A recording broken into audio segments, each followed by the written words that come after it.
Test 1, 2, 1, 2. Take some tests, making sure this live stream is working, no issues, things like that. Test 1, 2, 1, 2.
Test 1 2 1 2. Mic number 2. Test 1 2 1 2 1 2.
Pretty good. So when they made it, like there wasn't good.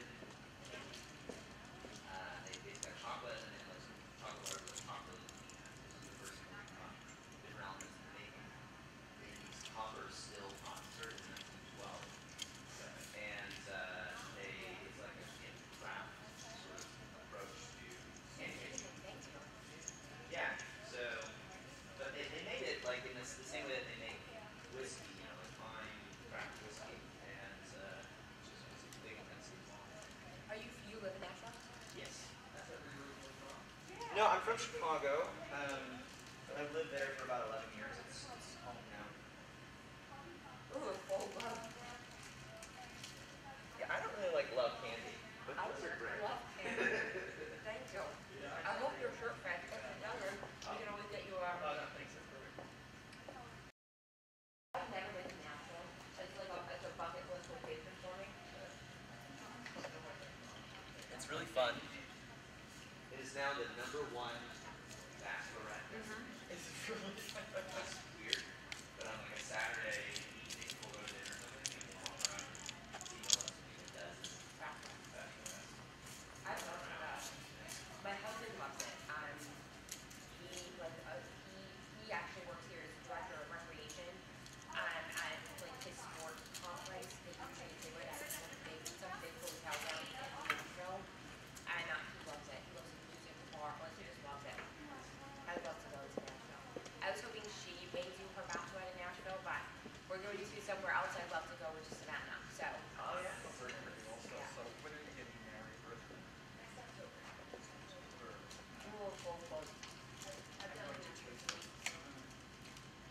You know, it's another exciting location. Testing 1 2 1 2. Test 1 2. Testing 1 2. That's probably we're also not that expensive, so.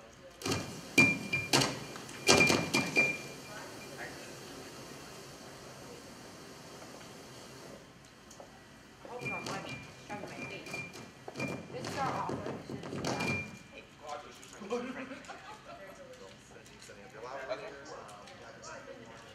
yes. What's the best way to do that? We normally have, Do it up here? yeah, you set the laptop up here, then you will add HDMI dongle, I don't have HDMI. I don't have HDMI. Yeah, HDMI. Yeah, HDMI. Oh yeah, they didn't have the laptop. I just forget, like, they keep changing. Yeah, like the inputs. that was like USB Type C. Jeff, how long was your actual? So go ahead and bring the projector. Time question. Yeah, no, I'm shooting to be about 35 minutes. Time for questions. I can do the talking up in like 30. To give you a warning, Sure. classes start at 1, Right. and so when they have their class right, like they have 11 o'clock class, it's 11 to 11:50. So at 10 and 1, whether you're done or not, Testing 1 2 1 2. Testing 1 2 1 2. Test test 1 2 1 2. Don't be angry or sensitive because it's not you. No, I get it. Yeah. they will. So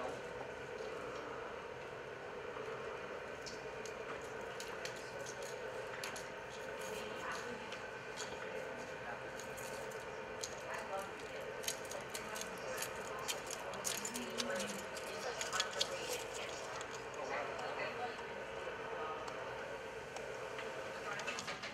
You guys watch Stranger Things? That whole discussion about it. Top 3. Yeah, they're all like, oh, your computer sucks. Thank you so much. I appreciate you working with me for all this stuff. I mean, I can choose how much they can spend. Yes, I'm gonna speak to the second now, I'm gonna get out of the meeting, so that's my next. But it actually was higher. Yeah, I thought it was. you said 8, right? And then it said, so it's 12 also. No, it's actually higher than I thought. I think that we would do the breakfast or all the Danish tables and stuff because I don't want cost to be a factor of why they wouldn't have a conference here. I mean, this is amazing, and they go to all different schools. Okay. So it's in Atlanta. So I think they need it more than I think we should be able to make it work. So I appreciate it. Thank you. I'm gonna have the chef up here in a few minutes, so if you have minutes, I'll be yeah. Thank you.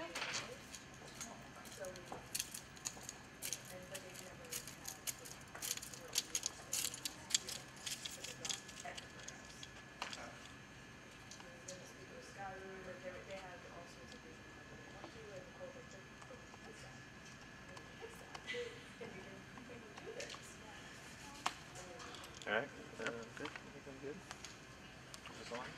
Yes. So you wait, and then you just turn it on through this switch right here. So, it's right there. Yep. Just need 1 2.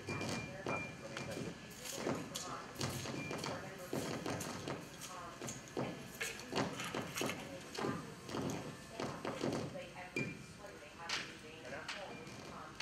Test 1 2. Big hit.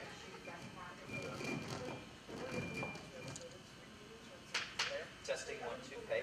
Hello. 1 2. Hey. Good morning. Good morning. Good morning. Hello. Hello. Hey.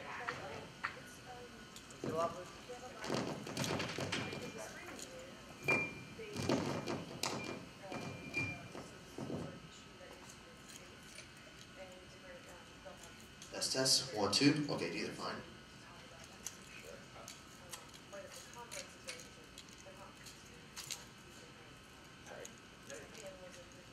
Test 1 2 1 2. Testing 1 2.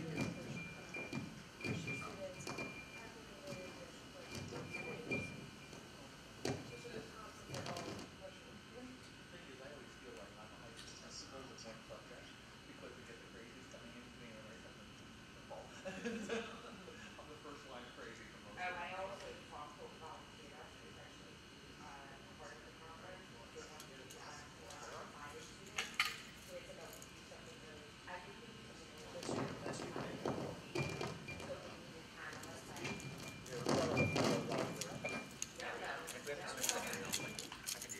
Okay.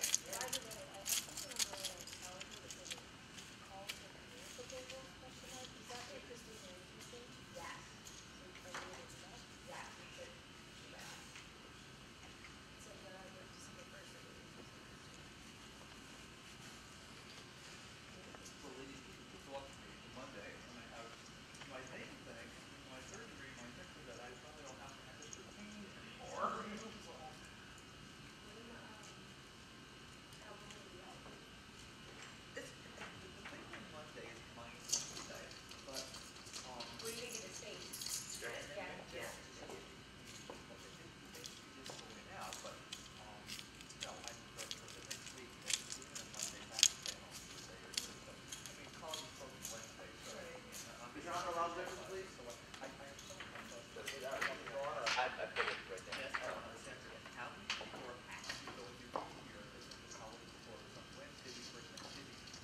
1, 2. Oh, that's the one. That's.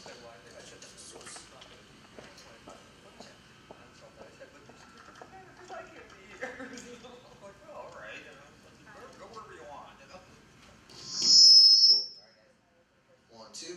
1, 2. Testing. 1, 2. 1, 2, 3, 4, 5, 6, 7, 8, 9, 10, 11, 12. All right, this sounds better.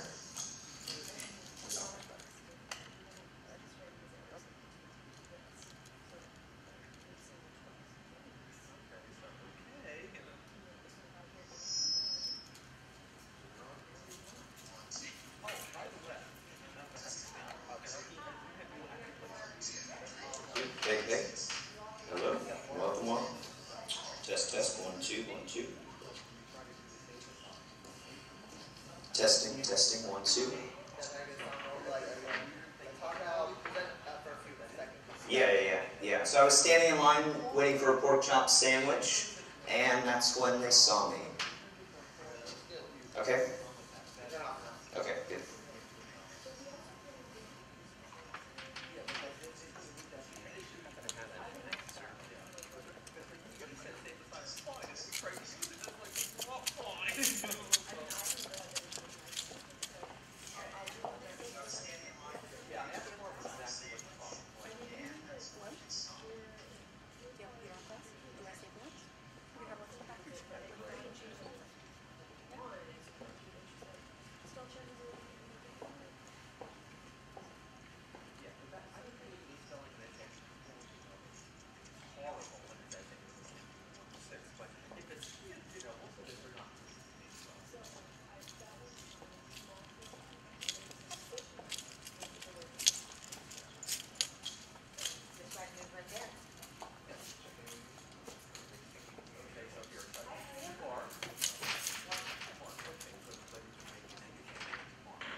Do you want to turn this mic off, Frankie? Or is somebody going to use this? Oh, okay. You're not going to use that? Otherwise, I don't know, feedback or something. How sturdy? We could drive. Sturdier are those stairs? We could road trip it. We can catch the same flight. That's why I'm asking. When are we booking flights? Do you think you'll go United or no? Would you go on the Columbia or JFK? I'd love JFK or LaGuardia.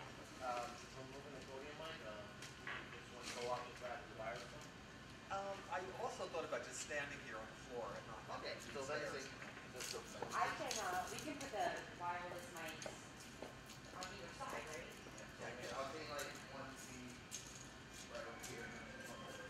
I talked for like 2 seconds, so it's just like. Well, for the questions.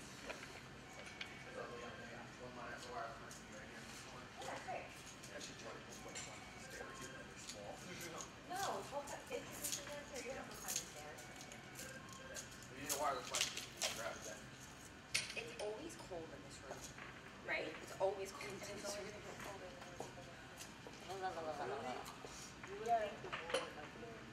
Right, the air conditioning system runs off of the amount of carbon dioxide that's released in the room, so that it doesn't counteract the body heat. So the more people that we have breathing. This is bad. Because it usually is always Yes, it's an over back there. compensation to help people because it's never done. Yeah. Orientation and it's just Stop breathing. Live stream only to RT. and I also didn't believe somebody only told me. If we, And it needed an if export we cable that worked requested here to to confirm implement, that that was would we record as a live stream, or that would be good to me? That wouldn't say the live. I mean, even if because we're streaming it, it can be saved on like the library. Like I mean, in my account, the live. So it'll be saved. So it should be saved. Okay, cool. So in case we wanted to ever just have like On the library. Yeah, use it on the library link or something, we would have that. Yeah, I believe so. Okay. It's been a while since I've used the live stream, but I trust you, I think that you got that. thank you.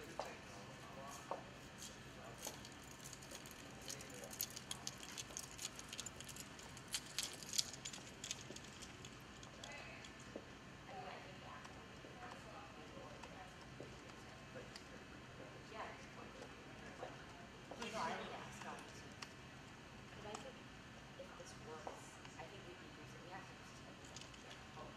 Because we have so many things that were used. You know, if there, if we could do this again, we could try to do it.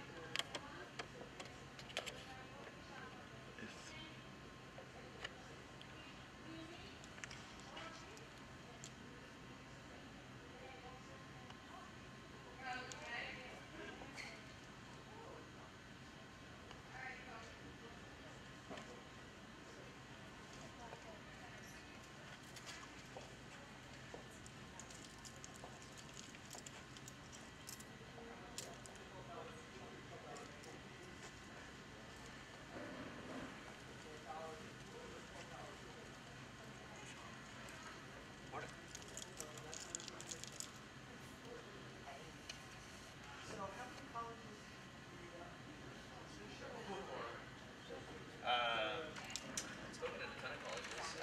Last college I spoke at was my alma mater a few months ago.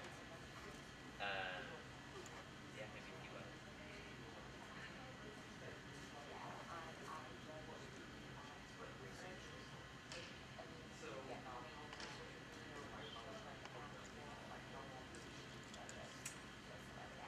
Yeah, about 6 years. Before that I worked for a nonprofit organization.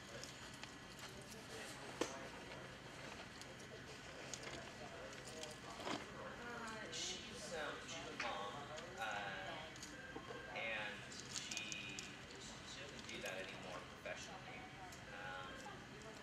But she just started a new business selling books.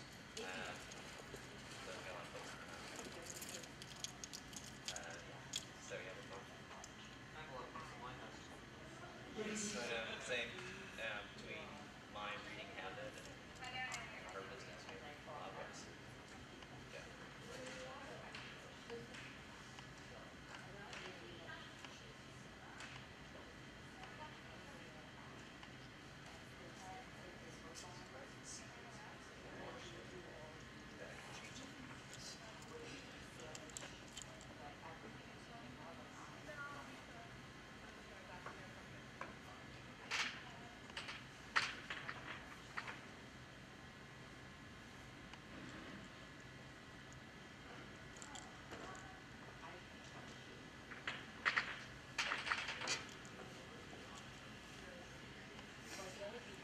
Frankie, is there a way to make this less bright so it's a little bit more clear? I know a lot of that's just the natural Yeah, light.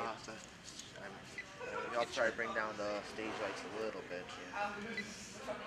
Just wondering if you could maybe turn down the brightness of the display and see if that would help.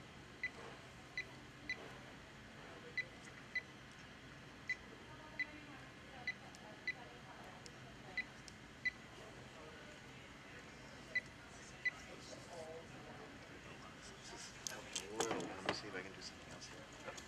Thanks.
one who wants to sit close?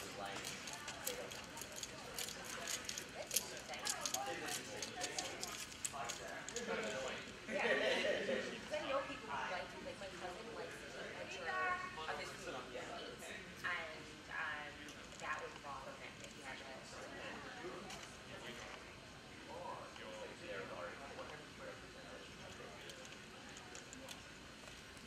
We went somewhere for dinner and I had a burger topped with macaroni and cheese. And there was a macaroni and cheese patty on top of the hamburger patty. It was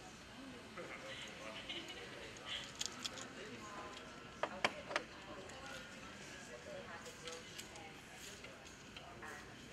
like little cups. Like it's true. We had this panel as part of our common reading about passion. People came together and we talked. There's been a series of events about around your book, and we were on a panel where we talked about your passion. I have no passion or nothing. This is what I realized. So when I got up there, I had made them laugh because all of these people are travelers and stuff, and I was like, I have no passion. I'm sorry. I have no hobbies. I like to be with students. That was I said I haven't found my passion yet. I'm not really. Why does it matter? But I do have a cool thing, like a traveler or a reader.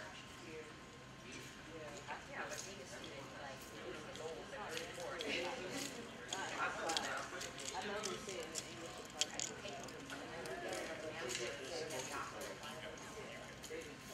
Like the thing of your class, that's the case. Like this, your passion is a lot of pressure. I like the alternative advice. Lots of pressure. That's really, and I want to apply. Are you one of you know how you think that you are you one of the winners also? Yes, you know? Are you one of those contests? Put names and faces together.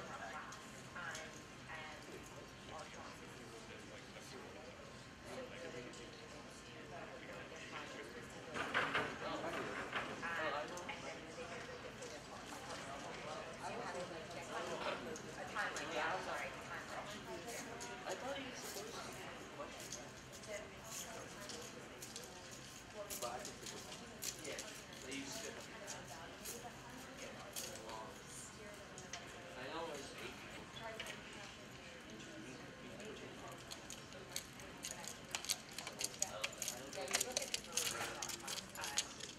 think we obviously this goes well and you want to see next year, that'd be great. If you are, we're definitely going to use it again because we just feel like that's what we can we didn't have this last year, but I think it's going a lot for that one class and that conversation for the students.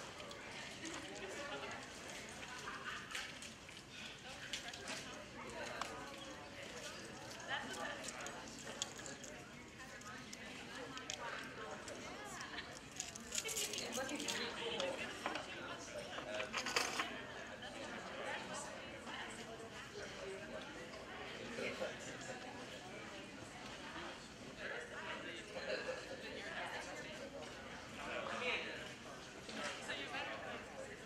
Actually, I was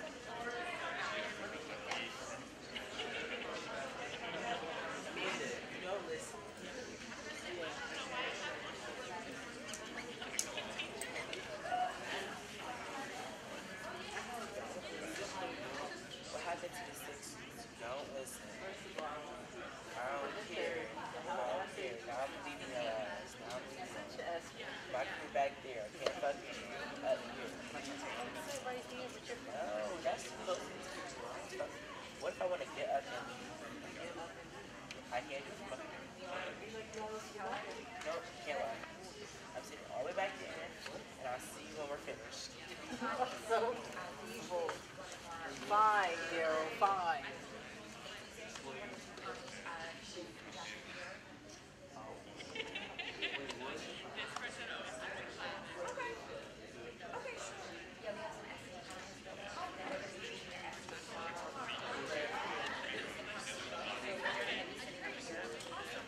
Yeah,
disinfectant.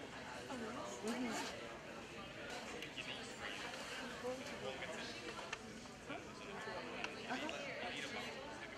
Probably between 2:15 to 3. Are you on Instagram? Yeah. Oh, right. Yeah, I'll be. Oh, okay. Oh, all right.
And this is Andrew. We both are librarians at the library. Okay, yeah. Yeah. I've seen you before. Oh, okay. Are you a business major? No, communication. Oh, communication. This is good experience. Yeah, I used to manage the Instagram for WSBR. Oh. The radio station. Right. I worked on the promotions team, but now I'm like a business manager, so now I'm just looking for other things. Uh-huh. Yeah, this is actual work experience. I would say, promoting the library, Yeah, once he starts, I'll get on Instagram Live. Oh, okay. Watch it. I have to send you the link to my dogs. Okay. So I want you to promote them if you can. Okay.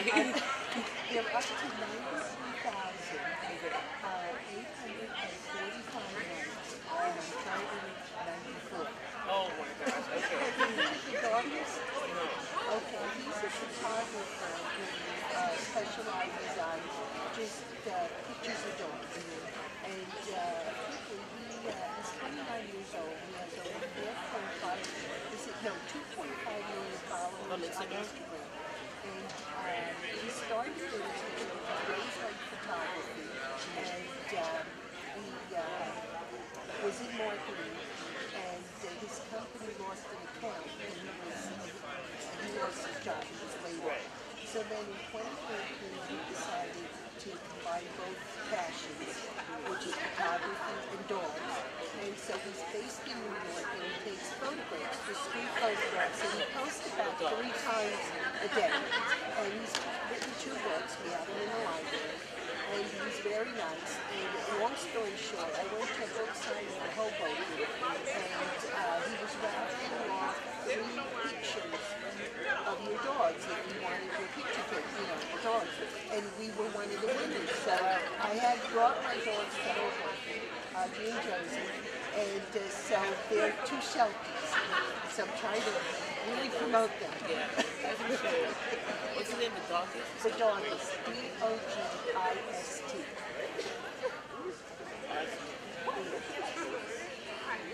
And if you scroll down, you keep scrolling down, yeah, that's it. And if you keep scrolling down, the pictures were taken October 14th, and I can show you the, let's see, I can show you the picture. I think it was hard to see on the phone. It's picture two shelters. Two shelters, yeah. They're like two little columns. Are those my babies? No. I have no idea about Instagram. I just signed up so I can see my babies. So I know there's like a way of either reposting it right or trying to get more likes. And so apparently a lot of these people must be on Instagram because within a day or two they get over 100,000 likes. So I think for not being on Instagram, that's pretty good. That is supposed to be October 14th. Yeah. Oh, maybe was it, no, 14th, 15th, maybe around October 17th. She's like, yeah.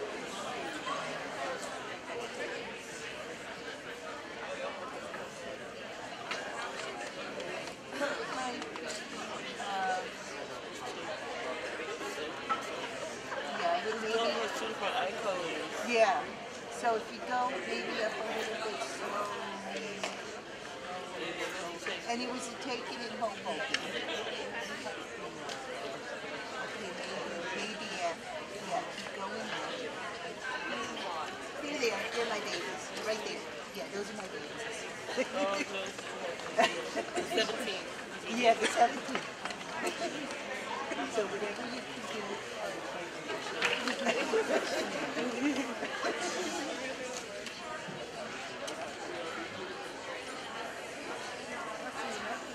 I met him, he was so very good in school, and he was very quiet, and they're very polite, really nice, and very easy on them. Todd was saying, Todd's holding one dog, and I'm holding Taji, and I'm all hobbits.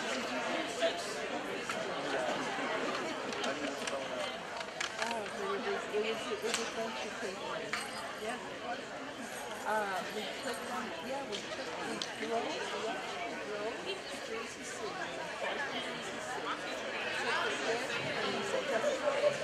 no, because we don't have tickets. So we parked in our garage. And then all right, folks, it is a little bit after 12, so even though people are still coming in, I'd like to welcome you to the keynote address of our Common Reading program. We are very proud and happy to have with us here today Jeff Goins, who is the author of the book that you read, The Art of Work. And I would like to read for you a brief bio so you know him a little better, even though you know him already from reading his work. Jeff Goins is the author of 4 books, including the national bestseller, The Art of Work. He's also a full-time blogger, speaker, and entrepreneur. Originally from Chicago, Goins graduated from Illinois College and spent the next year on the road with the band.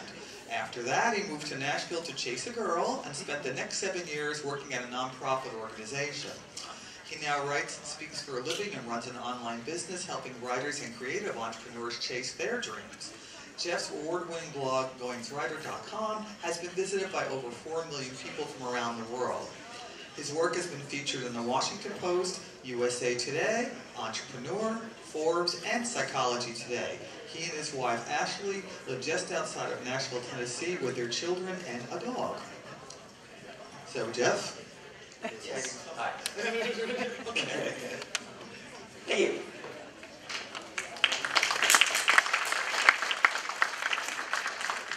Hey, good morning. How are you? Oh, good. You're good. Anybody else good? Good. I was standing in line waiting for a pork chop sandwich. And these 2 young ladies noticed me. And have you ever caught anybody staring at you? Anybody? Yeah, what does somebody do when you catch them staring at you? They look away, right? So this is what happens. So these 2 young girls are looking at me, and I'm standing in line waiting for a pork chop sandwich. And I notice them noticing me, and they look away. And Frankie, if you want to turn this down just a little bit, I'm a little hot. Just a little hot. Which is what my wife tells me. Not too hot, just a little hot. So I'm standing in line waiting for this pork chop sandwich, and I take a few more steps, and then a few minutes later, I notice that these girls are looking at me again. Now at this point, I'm a happily married man, several years ago. But like, if the ladies want to check this out, like, I'm not going to stop them. Just saying. You can look, but not touch. And so I'm standing in line, and I catch them looking at me again, and they turn away. A few more minutes go by, take a few more steps. It's a long line waiting for these pork chop sandwiches, guys. And same thing happens. Except this time I like catch them like deer in the headlights, and they don't look away fast enough, and they're sort of like stuck. And they begin to walk towards me. And they say, "Are you him?" And what you have to understand at this point is I had started writing, I had this blog, I was about 6 months into this process, and things were starting to take off. It wasn't like a huge deal, but like things were starting to happen. And I was like, this is it. Like, this is my moment. I'm getting noticed in public now. I'm famous. This is great. And so, with as much humility as I could muster, I said, well, you know, I guess I am. It is I. I am he. And they looked at each other like, I can't believe it. Now, what you have to understand is, I'm from Nashville. Originally from Chicago, but I lived in Nashville, and we were in Illinois visiting for the 4th of July, and I was really excited about this pork chop sandwich. And so I was like, well, you know, believe it, sisters. It's me. And they looked at each other, and they looked really confused, and their cheeks got a little bit red. And then they looked back at me, and one of them said, "What are you doing here?" And I was like, well, you know, I'm visiting my wife's family. They live here in Illinois. Pork chop sandwich, you know, standard stuff. And they just looked back at each other. They looked really confused. And they looked at me, and they said, "But where's your accent?" I said, "Who do you think I am?" And one of them said, "Well, aren't you Ron Weasley from the Harry Potter movies?" I said, "You're jolly right I am." And I ran away, saying it was a pork chop sandwich. And that was my first real experience with fake fame. And I've had lots of experiences since then. And I share that story to illustrate a belief that I had, which was early on in this process of me trying to find my passion, my calling, the thing, my purpose, the thing that I felt like I was supposed to do with my life. I thought it was about me, you know, I thought it was about me becoming a person so significant that other people would want to know me, would recognize me in public. And it turns out that's not what significance means. It means something more than that. We'll talk more about that later. But this morning, I just want to begin with that question. Who am I? Because I think it's an essential question, especially at this point in your journey in life, that who you are becoming is in many ways more important than what you're doing. And this is a question that not everybody knows the answer to. But kids know the answer to this question, right? Like my son Aiden is 5, and if I were to ask him, as I sometimes do, "Hey, who are you?" I remember when he was younger, he was like 2, 3 years old, and he realized what his name was, and he could say, "Hey, my name is Aiden." And so I would like quiz him on this, and I would say, "Hey, what's your name?" And he'd say, "I'm Aiden." Except when he was wearing a red cape. And when Aiden was wearing a red cape, I'd say, "Hey, who are you?" And he'd say, "I'm Superman." And he would run around the house so fast that sometimes his feet wouldn't touch the floor. And if I ever threw green balls at him, he'd fall down because he understood that kryptonite kills Superman. And Aiden understood that when he wore that cape, that life was a great adventure, that he had some special role to play, and the world needed that. And my question is, do you remember the last time you believed that? That life was a great adventure, that you had some crucial role to play in that adventure, and the world needed that thing that you had to offer. Because I think for a lot of us, as we go through adulthood, which you're actually in, believe it or not, I'm actually in it. I wake up some mornings and go, really? Like, I'm an adult? People trust me with responsibilities? Okay. My voice still cracks. Shouldn't be this way. I still really can't grow a mustache. Don't feel quite like an adult. And, yeah, I mean, this is like, as we go through our journeys as human beings, I think we start to lose some of that childlike wonder of who I am and why I matter, that I have something to offer the world. So at this point in your life, I think probably a lot of people are asking you this question. What are you going to do, right? What are you going to do with that major? What are you going to do with that study abroad program? What are you going to do with this education or that relationship? Anybody been asked that question?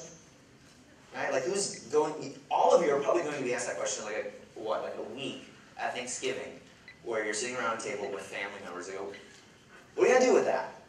And what's the answer? What's the answer to that? I think the honest answer might be, at this point, I don't know. And I think this is an okay question to ask. But I think a better question to ask right now is, who are you going to be? When I was in college, my senior year, the last semester, I was in the gym working out, trying to work off 3.5 years of bad habits in the last semester of my college experience. And I ran into a professor one day at the gym, and he said, oh, do you come here often? And I was like, this could get weird. And we're in the changing room, and he's not clothed, and I am clothed, and we struck up this conversation.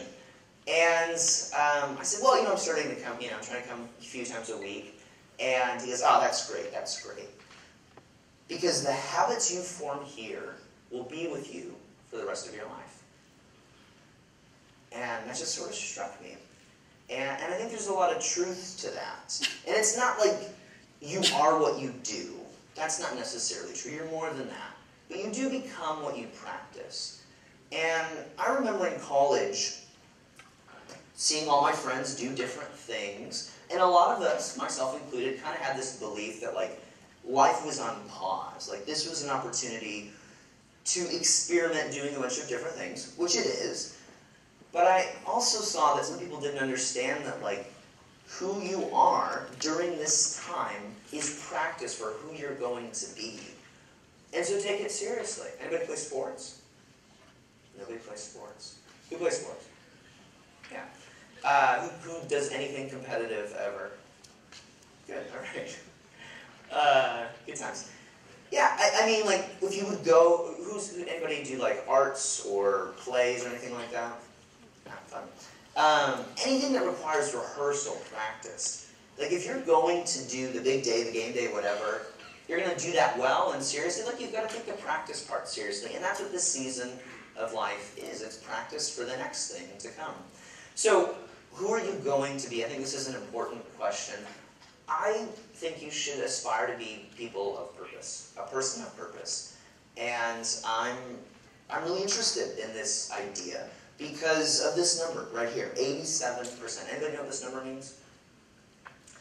Several years ago, the Gallup organization, which is a polling organization, they do polls all over the world, they did a poll of a sample of the world's workers, people all over the world, and basically asked them a series of questions about what they did for a living and how satisfied they were with what they were doing with their jobs.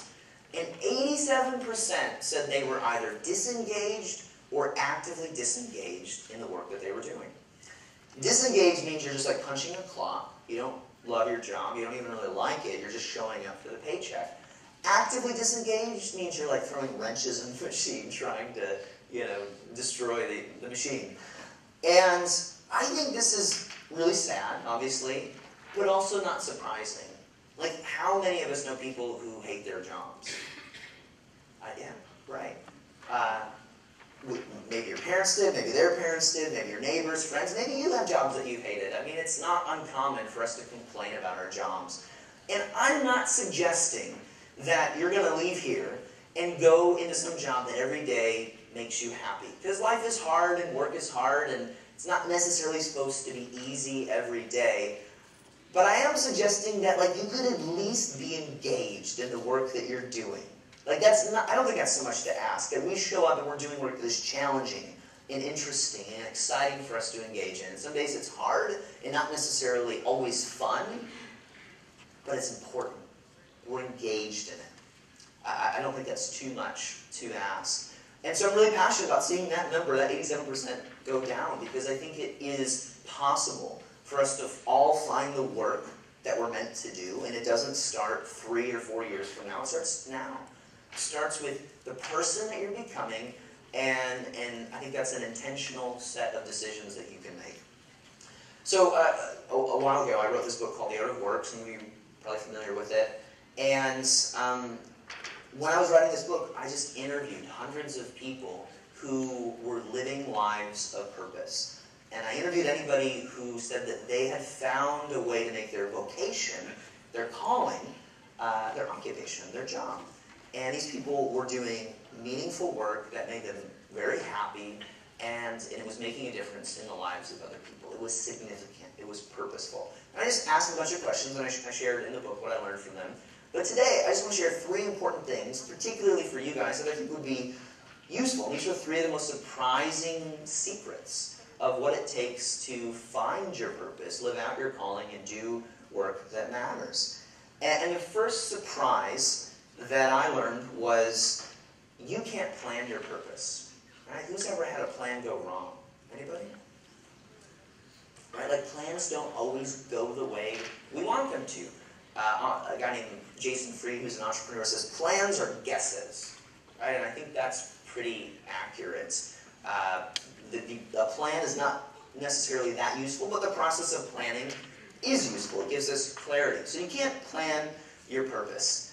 I like the way Parker Palmer says this. He says, before I can tell my life what I want to do with it, I need to listen to my life telling me who I am. So what that means is activity follows identity. Before you can go do something, you have to become someone. So several years ago, I was in my late 20s. I was at a job that I enjoyed, but I just felt like something was missing. I felt like there was something more. I was working for a nonprofit. We were doing meaningful work. Every year my boss would give me a raise and more responsibility, and I was comfortable. It was a good gig. And that comfort kind of scared me, because I thought, I could go 10, 15 years here and probably not get fired and be approaching my 40s. I think I would feel like I was settling. I was settling for something less than my best, for what I was born and created to do. And so I just began to explore. I began to listen to my life. I began to talk to friends, go to seminars, read books, try to find out what was missing. And one of my friends asked me this question. He said, what's your dream? Anybody have a dream here? I'm reminded of that song in the Disney movie, Tangled. I had a dream. But again, kids, you may not have watched that recently. Who doesn't know what your dream or passion is? Raise your hand. Like, seriously. Some of you don't know, right? Who doesn't know what they want to do or be? Yeah. So when my friend asked me this question, I said, I don't know. He said, really? Because I would have thought your dream was to be a writer. Because you're writing all the time, it's something that seems like you're really passionate about. Anybody ever had somebody who was not you see something in you where you go, yes, that is what I want to do. I didn't realize it until now, but yes, like you see something in me that I didn't even see in myself, but it's what I really want. It's who I really am. Sometimes we need friends, people in our community, to call things out that they see in us. And so I said, yeah, I guess I'd like to be a writer someday. And my friend said, Jeff, you don't have to want to be a writer. You are a writer. You just need to write. And it was something that I was not taking seriously at the time. And from that moment on, I said, okay, I am a writer. What do writers do? Well, I think we get up every morning and write probably for a little while. So I started doing that. I started acting as if it were true. I don't think you fake it till you make it. But I do think you have to believe it till you become it. Right? It's an act of faith of going, here's who I am, or who I understand myself to be. And I'm going to act out of that. And when we understand who we are, and then we pursue things that don't align with that identity, with our true self, with our understanding of what makes us us, what we really like, what we're passionate about, that's not a fun life. You begin to be disintegrated. You fall apart because your role is one thing, and this is my job, but then your soul is saying something else. Like, this isn't really who I am. And I think it's very important in this season of life that you keep asking this question. When you take that internship, when you do this class, when you declare a major, when you declare another major, when you hang out with this group or that group, is this really me, right? Or am I playing a role that doesn't align with my soul, with who I really am? In other words, you have to be before you do. Activity follows identity. And before you go out and conquer the world and do this, that, or the other thing, you first have to find out who you are. And you do that by listening to your life. Practically what that looks like is asking yourself a series of questions. And we can't plan this. All we can do is pay attention to our lives as they unfold. And that part is intentional. You can't plan your purpose, but you can begin to listen to your life. Walt Disney, when he was a kid, when he was a teenager, about 15 years old, he had a paper route.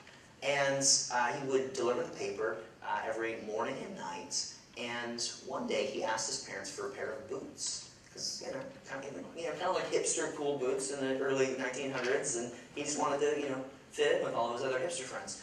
And he begged them for it. He said, this will help with the paper route. And they said, no, they're very frugal people. They were poor people. And they couldn't afford it. And they said, no. And then that Christmas, under the Christmas tree, were these boots. And so he immediately made good on his service. He put on his promise. He put the boots on, and he started going and delivering the newspapers.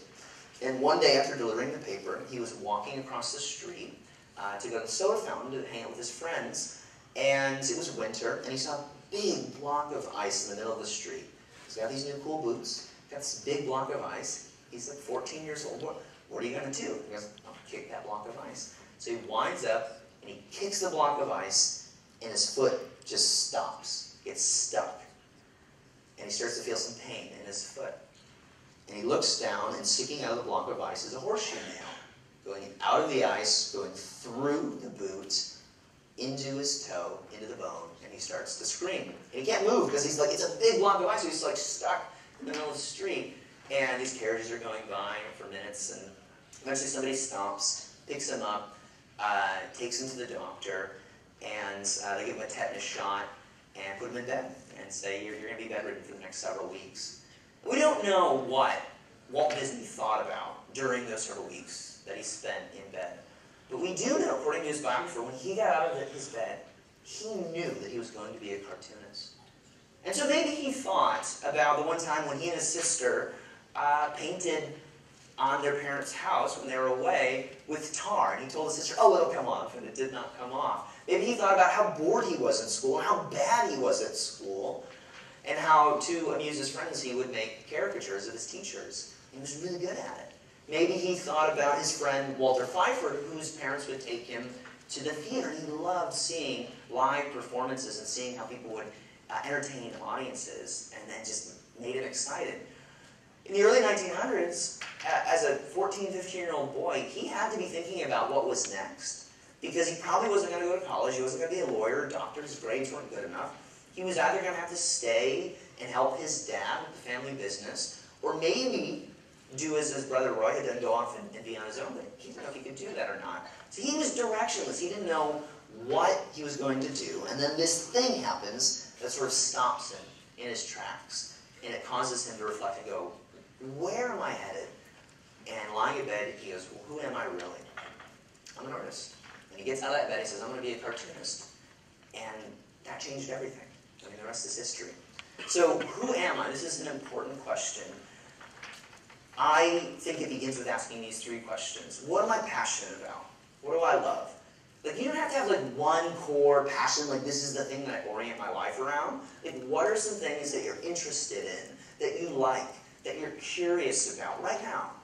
Make a list of those things. Second, what's my skill? What am I good at? What am I better at than most people? Whether it's through years of hard practice or it feels like it was natural talent, like what are the things that I tend to take for granted?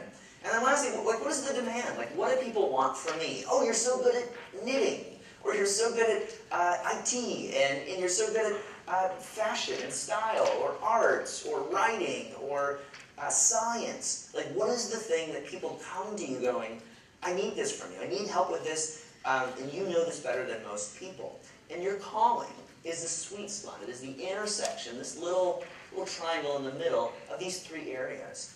And I don't expect you to like write it down and go, bam, nailed it. I know what I'm going to do for the rest of my life. Right in this moment, but it is a series of questions you can ask yourself that help you discern different experiences. This is what active listening to our lives looks like. So, am I good at this? Am I passionate about it? Is there a demand for it? So, like, if you're passionate about something and good at it, but there's no demand for it, then that's a hobby, and that's cool. But you know, like, this is probably not going to be my vocation. Or if you're good at it, and people want it from you, but you don't love doing it, well, that's a dangerous thing, right? Because that's a day job, it's drudge work, and it's okay to do for a paycheck, but it's probably not like your life's mission. And it's good to know ahead of time, like, I do this because people want it and I'm good at it, but it's not what makes me come alive, and so I need to not give my entire life to this thing. So this is what listening to your life looks like.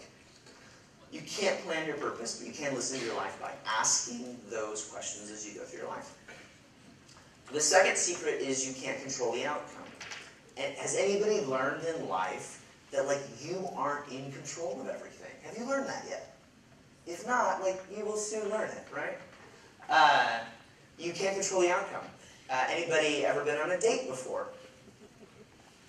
Really? Anybody ever been on a date before? With another person? Yeah. Anybody ever been dumped or rejected?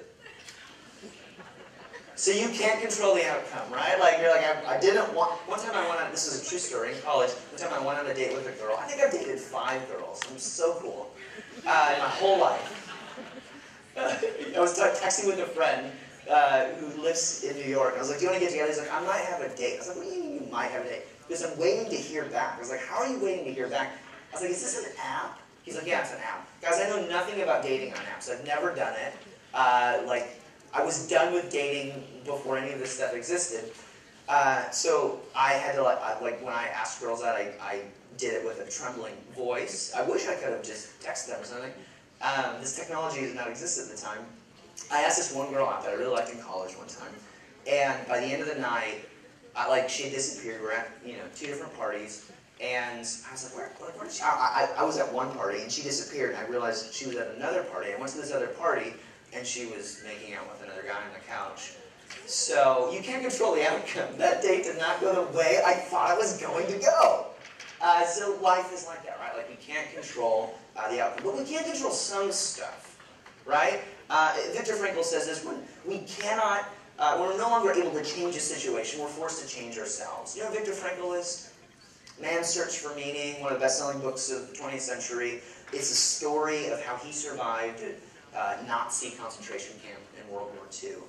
And basically what he learned is what keeps human beings alive is not pleasure, pursuing pleasure, or avoiding pain. It's meaning. It is the fact that your life has meaning. And if your life feels like it ceases to have meaning, you will die of despair. And he saw this in the concentration camps. People who kept going were living lives of meaning. In that book, he breaks it down. But one of the elements in having a meaningful life is you had to have work to do. You had to have something to do. So, like, this idea that, like, if we could all just, like, make enough money that we could live on a beach, it is not a meaningful life. You need to have something to get up and do that you believe in, that you're passionate about, that you're good at, that the world needs. And this will give your life meaning. But how do we get that? Like, you can't control the process to get there.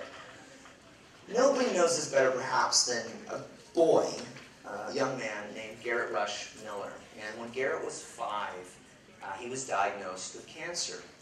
And what happened was he was at t-ball practice, and his parents noticed that he was just, like, running around. He was a little wobbly. And they took him to the doctor, did a CT scan, and revealed a tumor in his brain the size of a golf ball. And he was given 5 years to live. And one day, in the hospital, Garrett's dad, a guy named Eric, is sitting with his, head in his hands, praying, heartbroken. This is their little boy, and they've got at most 5 years left. And he's just thinking, man, the clock is ticking down on Garrett's life. And then he's just struck with this realization. That's not true. The clock isn't just ticking on Garrett's life. It's ticking on all of our lives. We're not promised big, long lives. We're not promised necessarily another 5 years. Any of us could go at any minute. And at that moment, he decided whatever time they had left with Garrett, they were going to spend well. They were going to live life to the fullest. When they removed the tumor, it left Garrett blind and paralyzed. So he'd be wheeled around in a wheelchair, couldn't see anymore. And this is, devastating. It removed the, whatever quality of life he had. And so they buy Garrett a tandem bicycle because he's looking at his old bike, wants to ride, and can't.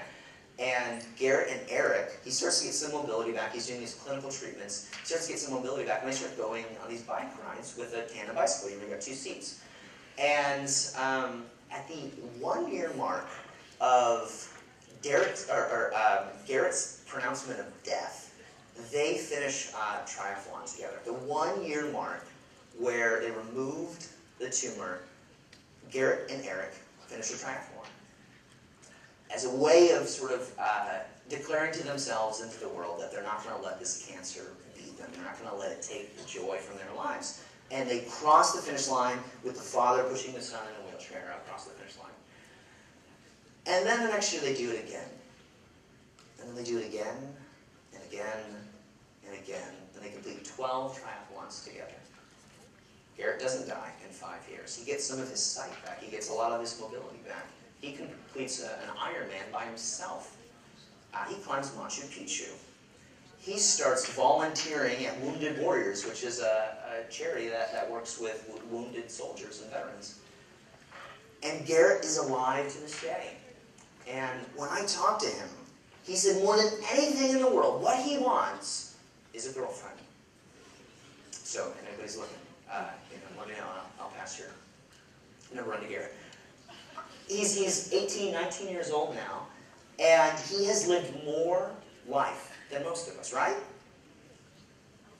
And it wasn't because he got some sort of special privilege, or he was lucky, or anything like that. He was the opposite of lucky, right? Like, it was not a good hand that he was dealt. But he did something with it. And what I learned from both Garrett and Eric is what makes a life extraordinary aren't the chances we get, but what we do with them. And you look at whatever chance Garrett had, and it wasn't much, but he decided to do something extraordinary with it. And I talked to both Garrett and Eric, and they said, at any day, the cancer could come back. We're not guaranteed any more life. And so we live life as if each day is the last, which is like a cliche, but they're really doing it. So you can't control the outcome. You can't control how things turn out, as my experience in dating taught me. But you can control the process, like what you do with it, right? Like, you can control what you do with whatever life throws at you. Yes? Yeah? Okay. So the third secret is you can't wait for clarity. Have you ever said, man, if I just knew what I was supposed to do, if God would appear, and shine a light down from heaven, and there'd be a voice, as if I were Moses saying, do this, I would do it. Have you ever thought that? Anybody? I just feel like life would be easier if I could just know what I was supposed to do and know that it would work and not have to fail or struggle or figure things out. This is not the way life works. You can't wait for clarity because it's not going to come. And I talk to so many people who go, I'm just waiting for clarity. I'm just waiting to know what I'm called to do or what my purpose is. This is not the way it works. When I interviewed all these people who were living purpose-filled lives, I would go, how did you know that this was the thing? Do you know what they said? I didn't. I just kept doing stuff. And the more things that I did, the more I learned about what I was good at, what I was passionate about, what the world needed, and not. And so you learn through doing. So you can't wait for clarity. My friend Jody Nolan learned this when she saw one of her friends on his deathbed ask for a sheet of paper and a pen. And he started writing letters to his daughters. And then he passed away very quickly. And he was a middle-aged man. He was in his 40s. And those letters meant so much. Because in those letters, he told his daughters what he thought of them, what he saw in them. He affirmed who they were and who he saw them becoming. And he cherished those. And Jody saw this happen. She's like, this is amazing. Other people should get this gift. And she would talk to me. She'd go, isn't this amazing? We go, yeah, that's great. Somebody should do that. She's like, isn't this amazing? Yeah, that's great. Somebody should do that. And she's like, oh, maybe I'm that someone. I'm someone who should help people do this. And so she started an organization called Leave Nothing Unsaid, where she would conduct workshops, and she would teach people how to write letters to their loved ones, whether or not they were terminally ill or not, because we're actually really bad at telling the people that we love how we feel about them on a regular basis. And so she taught people how to do that, how to leave nothing unsaid, so that if someday tragedy does occur, like you know that the people you love know how you feel about them. She started doing this, and incidentally, her husband gets cancer. And she begs and pleads him to write a letter to their children. And he says, no, I'm not going to do that. He thinks he has more time. He's in denial. He doesn't think he's going to die. And he does die. And he dies quickly. And he never writes a letter to his kids. And at his funeral, Jody's stepdaughter, his daughter, comes to her and says, did he write me a letter? And her heart just breaks. And she goes, no, I'm so sorry. He didn't.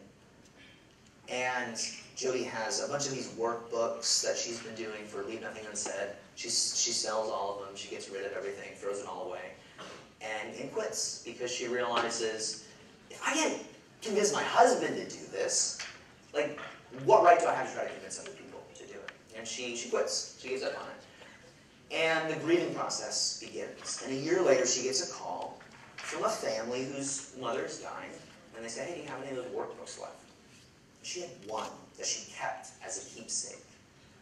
And they sent a courier over. It's so urgent. They sent a courier over to pick up the workbook, take it back to the mother who's dying, and she, follows the workbook and writes the letters to her children. And a few weeks later, Jody gets another call from those children saying, our mother wrote these letters based on your workbook. She's gone now, but thank you so much. And they both cry. And at that moment, Jody realizes, okay, I've got to do this. I can't control the outcome, but I know that I got to do this. And she's 58 years old, by the way, and she's doing the work that she feels like she was meant to do. And I asked her, I said, how did you know? Like, how did you know that this was the thing? She said, I didn't know. But there came this point where I became more afraid of not trying than of failing. I think that there's actually such a thing as good fear. A lot of times we talk about fear as if it's this bad thing, and if you shouldn't feel afraid, and we all feel afraid about things. And there are some good fears, like if a lion is chasing you, be afraid, your body is saying you're going to die. Run away. This is a good fear. It's a good thing to be afraid of that situation. But a bad fear is, well, you might fail, or they could make fun of you, or this couldn't work. And I get it, those are real fears, but those things aren't going to kill you. And they're biologically, your body is saying things that you're afraid of are going to harm or kill you. And it's not that bad, really. But another good kind of fear is the fear of not trying something. The fear of not going for it. That you could be lying in your deathbed 80 years from now, hopefully, going, did I settle? Did I give life all I had to offer? Or did I just settle for something that was comfortable and easy and expected? So let the fear of, what happens if I don't do this, push out the fear of, what if I fail? Because you could fail. Jody did fail. She failed to convince her husband to write a letter. And it was hard. It was devastating. But it wasn't the end of her journey. So, you can't wait for clarity. You can't wait to just know. Because the reality is, clarity comes with action. We don't wait for clarity. We act our way into greater clarity. Somebody once asked Mother Teresa. Anybody know who that is? Yeah, she helped some people. Somebody once asked Mother Teresa if she could pray for them. As a journalist. He said, hey, can you pray for me? She goes, sure. What do you want me to pray for you? He said, I just pray that you give me clarity. I'm having some struggles with some decisions in my life. I just need clarity. I need to know what God wants me to do. She said, no, I won't do that. He goes, well, Mother Teresa, I kind of need you to pray for me. Why are you saying, no, you won't pray for me? It seems not very Mother Teresa-like. And she says, I can't do that because I've never had clarity. He's like, what? You're Mother Teresa. You never had clarity. If you never had clarity, we're all kind of doomed. She says, no, I've never had clarity. I've only ever had trust. And I will pray that you have trust. So, my journey with all this began with kind of believing the opposite of these things. That, you just know. You don't just know. You have to learn through experiences and actions.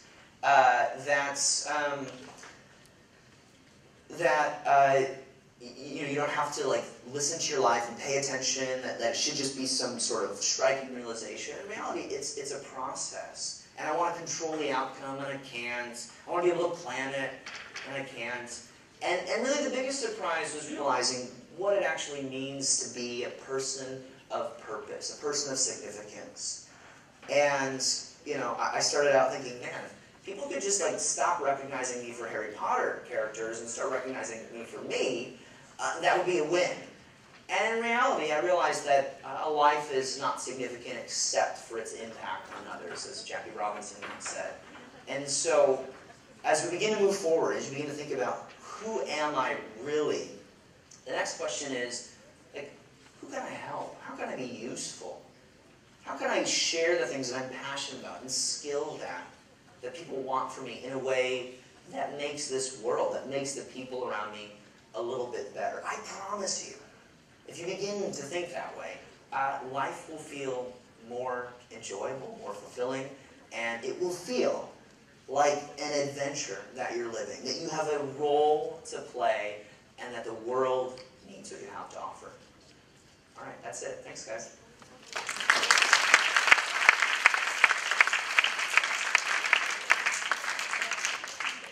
So I think we're going to do some Q&A. So yeah, how do you guys want to do that?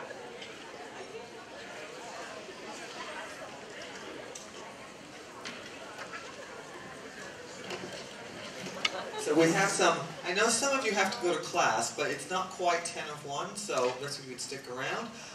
So we have time for at least 2 questions, I think. We have some that were written up already, so who wants to come up and ask a question? Chantel, you want to do it?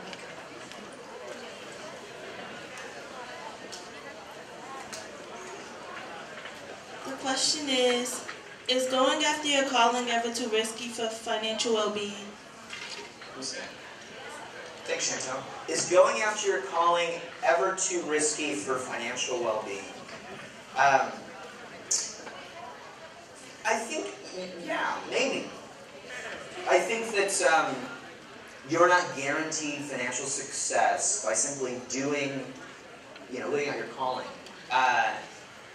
But I think that value follows passion. And so I think a very wise way to pursue calling is to kind of look at this, let's see here, this little diagram we had at the beginning. Kind of to create a platform from which you can launch into the work that you're meant to do. So, you got passion, skill, demand. Skill and demand, like this is a pretty secure place to be, right? And it's not bad to find out something that you're good at that people want. And to use that sort of as a base. And in the book I talk about the difference between taking a leap and building a bridge. I don't like the conventional advice of just leap, and the net will appear, because it can be risky, right? But if you find something that you're good at that people want, that's a good, you can make money doing that. That's a good place from which to build a bridge to your calling, the thing that you're meant to do. While you're doing this first thing, you can practice your calling without the risk of having to get a paycheck. And eventually, I think you find ways to go, okay, what am I really passionate about? What am I really good at? And then how can I present this in a way where people will pay me for this, where they'll get enough value from this that I can make a living off of it. And so it's risky if you leap. It's not risky if you take gradual steps towards that. Another question? Sure. Yeah.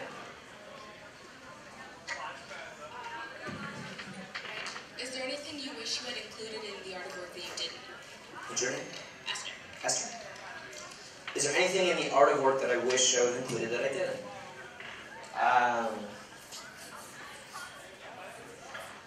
Yeah, I don't know. That's a good question. Yeah, I mean, anytime you finish a book, anytime I finish a book, I've written 5 books now. I just had another book come out this year. It's like a grieving process. Like you make something and then you grieve all the things that it could have been that it's not. Yeah, I think I wish I would have, what's really cool about the book is, lots of people have read it and, told me what they've done with it. And so if I could, go back and write a new version, I would include more stories of people who have apply some of the lessons in the book and found their own callings, found their own, work that was meaningful and purpose.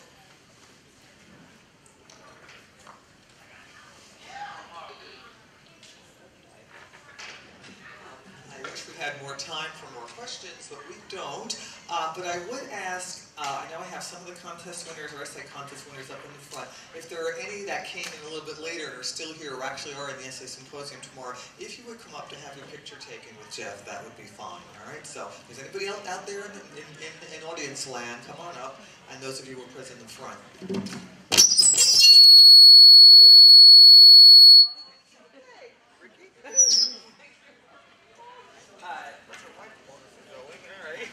Hey, if you guys want to email me, this is my email address. If you have any questions that I didn't answer, shoot me an email.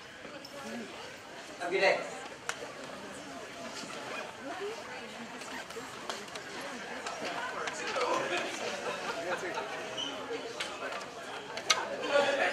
You did great. Yep. Yeah,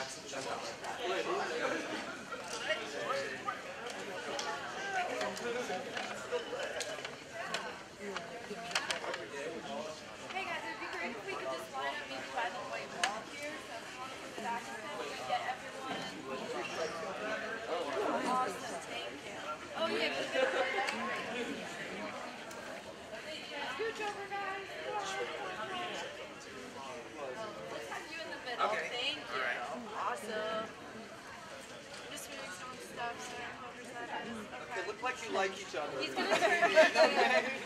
I'm turning on the light, bro. That's super nice. Thank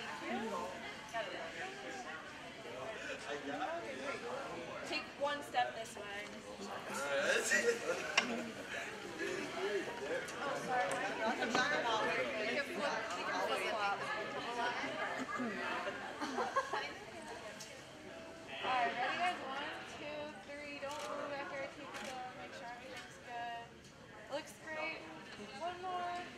Yeah, and don't move after me. Perfect, thank you. Stand there. Same thing. Look happy.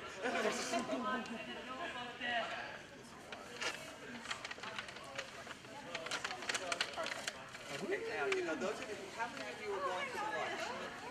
Okay, we're in the back, so we're on this floor, don't worry, okay? All right, well, thank you.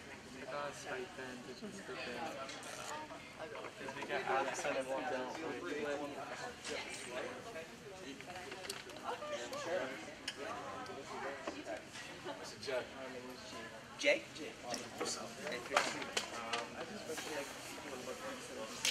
Yeah. Right.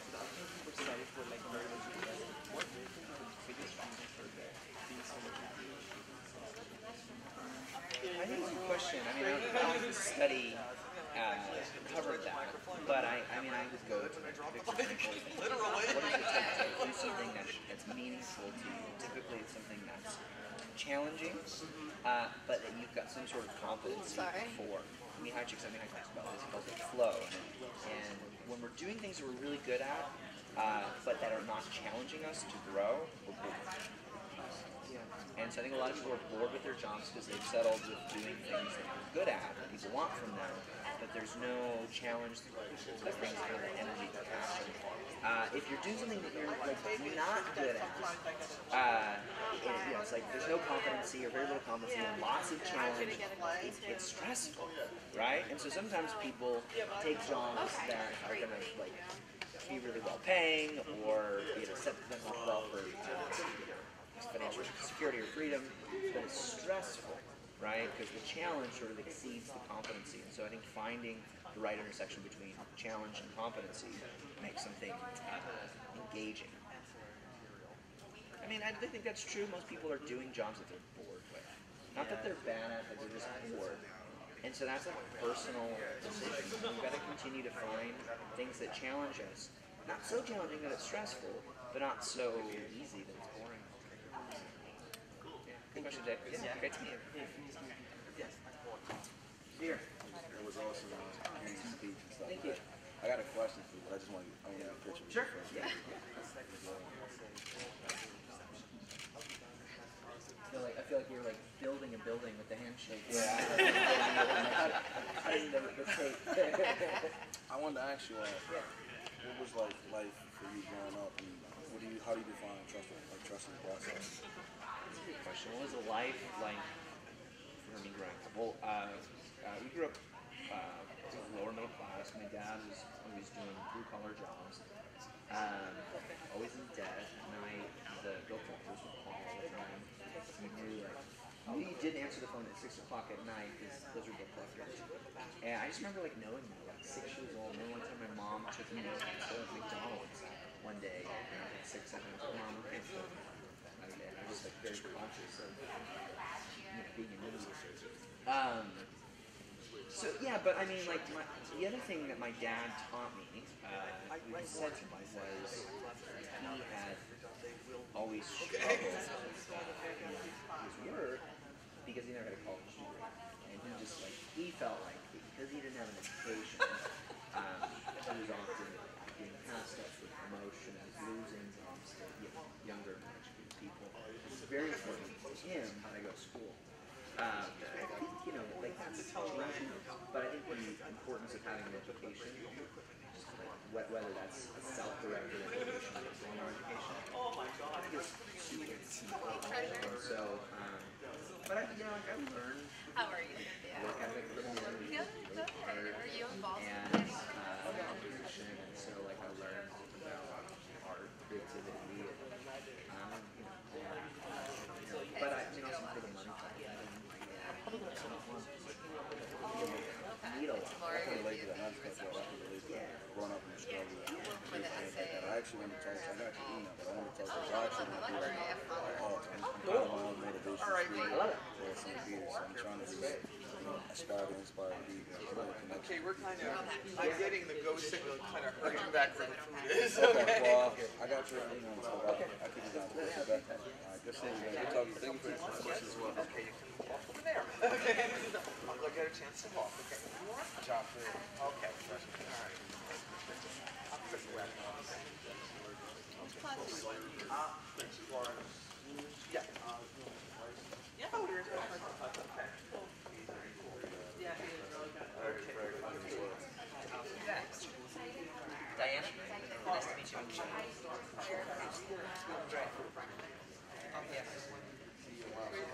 He was an awesome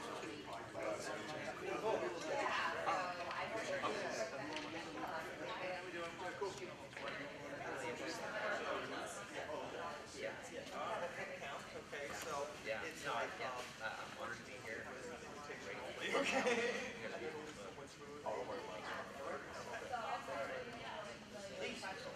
Any questions or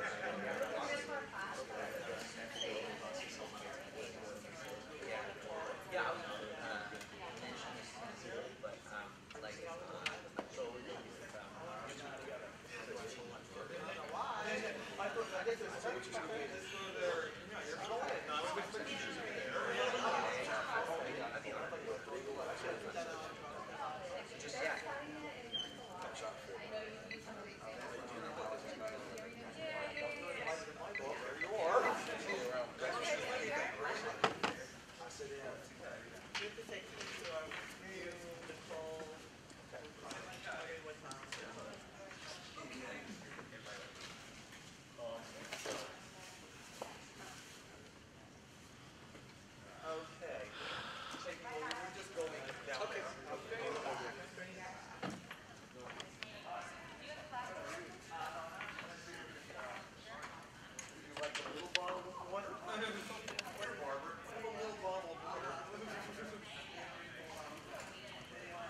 They're very shy.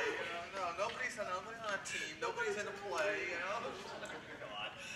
All right, we're rolling down the hall here. Thanks, Frankie. No problem. You have a good day. Very funny.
I didn't have them like maxed out because I didn't want to blind like the stage lights in the house. No, I brought them down so that because a lot of the images were like bright white. Yeah, I saw that. So if I lowered it down so that they can see, then it's like what I was saying, it's hard for them to see there and choose it. Unless I brought up so it was like kind of that people sort of thing. Other than that, it was like everything sounded okay. Make sure there was a proper connection just to help speak because they were saying that the Wi-Fi was acting up. What was on Wi-Fi? Well, no, it wasn't on Wi-Fi. I didn't take the risk of putting it on Wi-Fi. You didn't answer my question. What was on Wi-Fi? The students were having issues, or was it? I was hearing there were issues with the Wi-Fi. So Yeah, but there was issues with the Wi-Fi in general today.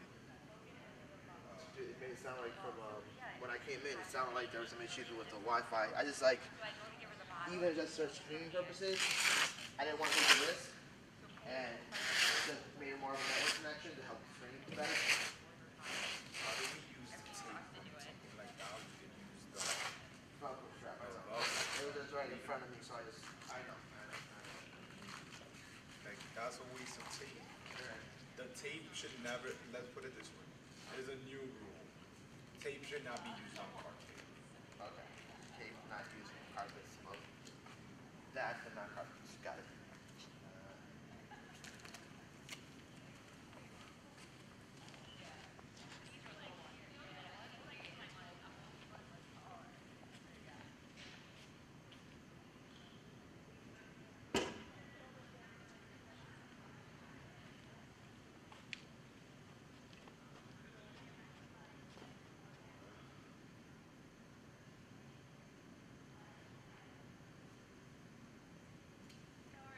Good, how you doing? Say that one more time.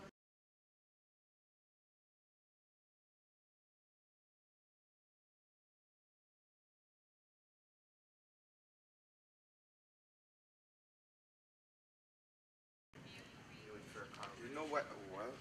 Because Carl wanted to ask, if there were any adjustments that could have been made. Hi, question, did they finish or are they Yes. coming back?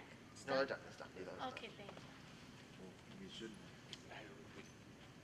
not be lingering because Carl wanted me to do a few little checks with it for the next time.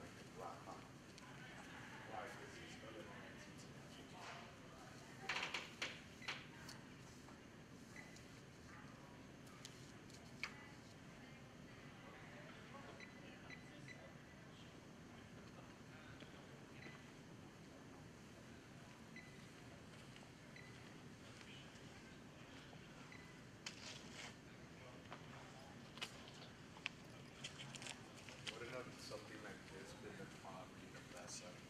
Right, but then I noticed that light that Anna was telling us about, It's not flickering. no, it did. It did flicker today. I saw it during. But I was here this morning and I was doing exactly what you see me doing right now, and that was not happening. How it was flickering before, like right now, it would have been flickering. It was. I was here during the event. I saw it flicker. It's not flickering now, but I saw it flicker at that moment. That's why I turned it off so that flash flicker did. Yeah, but see this, it should already, how it was before, was already flickering.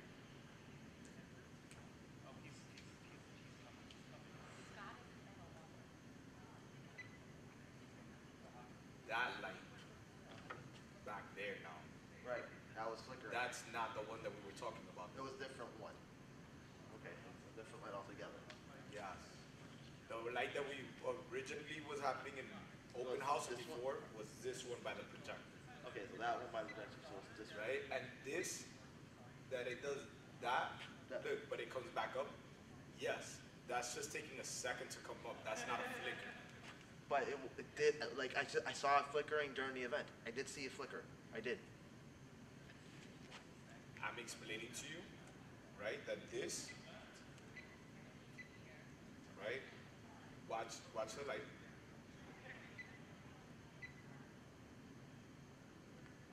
That is not a flick, that doesn't constitute flickering. And I'm saying that was not the case. I lowered it. It was there. I did not touch the panel, and it still flickered. Okay. That particular light though. Yes. Okay, because that was not the one that was identified before. Right.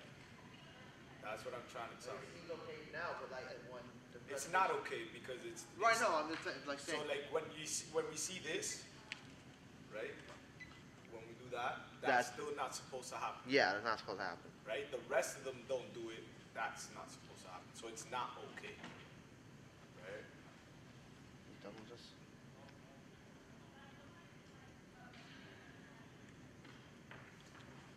Alright, we'll stop the stream.